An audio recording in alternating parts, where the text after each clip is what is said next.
Hindi po. Ako. General Corpus po. National Corpus. Sir Manny. Sir Manny po.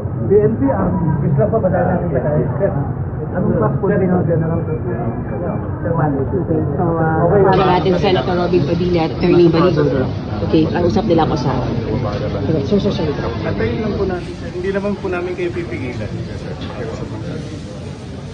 Naintindihan niyo naman po siguro yung ako. Wala ako naintindihan. Hindi, siguro, ito, nandito si General Corpus claiming to be the OSA head. No? I will not pass judgment on who is the legal OSA or not. Okay po. We are here only because we have The invitation. Ayun na po. we have issues because according to your own Senate rules, Opo. no?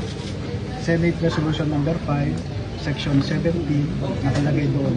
Any invitation to a witness or any subpoena should be signed by the committee chairman and approved by the Senate President.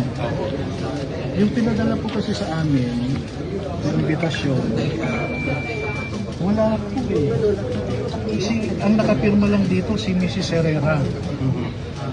Eh, ang sa amin lang naman, para hindi kami malagay sa alanganin, the senators themselves should follow their own rules. If they cannot follow their own rules, eh bakit nyo kami obligahin?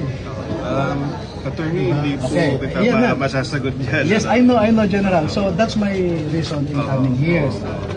And second, true to my suspicion, sumulat si Senator Cayetano rin sa akin. Okay, ha. Na ang sabi niya, wala kaming pinapadalang invitasyon.